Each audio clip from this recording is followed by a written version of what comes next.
Hi po, I Miss Ira Virgola po with the brand name of Agape Box.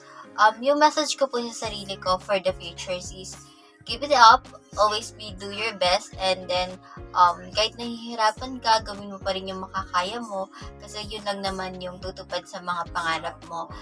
Even though sometimes nagkakaroon ka ng conflict pagdating sa school and then sa training mo sa CBOP, bigay mo lang yung makakaya mo and enjoy the sessions.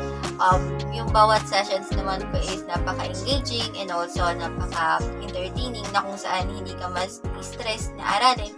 Ibigay mo lang palagi yung best mo and always be enjoy to whatever the thing you can do po. And then, you always be disciplined and respectful to your voice mate po dahil sila lang yung pwedeng makatulong sa'yo para matupad mo yung pangarap mo na maging isang voice artist sa future. Yun lamang po at maraming salamat po.